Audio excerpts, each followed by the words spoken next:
For the third year in a row, someone thought I was trying to hit on their wife. And this time, I finally said, enough is enough. I've been married for a few years now, and my wife, she's one of those people that everyone just instantly likes. She's so friendly, so outgoing, and she has this natural ability to make everyone feel comfortable and included. Because of that, her workplace Christmas party is always a pretty big deal. We're talking lots of people, endless conversations, and a constant stream of introductions. For the last 3 years, I've gone with her, trying to be the supportive husband. You know, and for the last 3 years, without fail, I've walked away from those parties feeling like I did something terribly wrong, even when I knew deep down that I hadn't. Let me take you back to year 1. The party was going great. I was mingling, I was fitting in, or so I thought. I met some of her coworkers, we were laughing, making small talk. It was all very normal. At one point, I ended up in a conversation with a woman who, it turned out, was the ex-girlfriend of one of my wife's coworkers. They weren't even together anymore. Our conversation was completely harmless. We ended up bonding over something incredibly mundane. That was it. I swear, there was no flirting, no inappropriate compliments. Just two people passing the time while everyone else was talking about work stuff I didn't understand. But then, I started noticing this strange vibe in the room. People kept glancing over at us. They started whispering. I saw them going up to my wife, quietly asking if she was okay with me talking to this woman. Of course, my wife didn't care at all. She trusts me completely. She knows who I am. But the atmosphere got so thick with awkwardness that the group, I kid you not, literally pushed tables together to physically separate us, without saying a single word. It was the most bizarre, passive-aggressive thing I'd ever seen. I went home that night completely convinced it was my fault. I replayed everything in my head. Maybe I talked too much. Maybe I came off as too friendly. Maybe I should have just stood in the corner by myself. I ended up blaming myself for their discomfort and tried to just move on.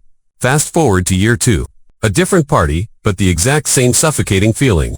This year, they had some kind of team-building activity, so my wife and a group of her coworkers went off into a workshop. The rest of us, the plus ones, and other colleagues were left waiting in the main event hall. To kill time, a few of us started playing pool. I struck up a conversation with a guy and his date about the game itself, mostly because my brother-in-law plays pool competitively, and I thought it was an interesting, safe topic.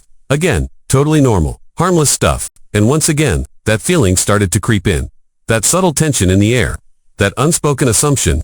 It was like, just by having a conversation, I was somehow crossing an invisible line. Eventually, my wife came back from her workshop, and they realized, oh, he was literally just waiting for his wife.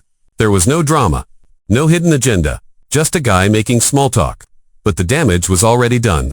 I went home that night feeling so embarrassed. I felt like I didn't know how to exist in a social setting without being misunderstood. It was like just being a friendly person was being interpreted as something inappropriate. But again, I told myself to just let it go. It's their issue, not mine. Then came year 3. This year was different. My wife and I are expecting our first baby. This came after multiple failed attempts, and I just can't put into words how excited I was, how excited we both were. It genuinely felt like a miracle. It was this beautiful thing we had waited and hoped for, very quietly, for a very long time. So, we get to the party. It was bigger than ever before. Her company had grown, so there were a ton of new faces. People were coming up to us all night, wanting to talk, ask questions, congratulate us on the baby. It was really lovely. Late in the evening, my wife brought me over to meet a couple who had specifically asked to meet us. She was completely exhausted by this point. She was pregnant and had been wearing heels all night, so, after the initial introductions, she went to go sit down and rest. I stayed and continued the conversation. The couple started asking me all about the baby. How far along we were, how we were feeling, and I was just glowing with excitement. I probably couldn't stop smiling if I tried. This wasn't just small talk anymore. This was my future, our future, that I was getting to share. The conversation was flowing so naturally. And then, it happened. Out of absolutely nowhere, the husband slammed his hands down on the table, stood up, and stormed outside. He didn't say a word. There was no explanation. Just pure, silent anger.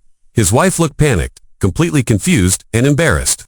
She was trying to remain polite, still talking to me while nervously glancing over her shoulder at her husband. At first, I was confused. I thought maybe he was just going to get a drink or step out for some fresh air. But when I looked over, I saw him standing on the pavement outside, arms crossed, literally spitting onto the street. He was furious. And that's when it hit me.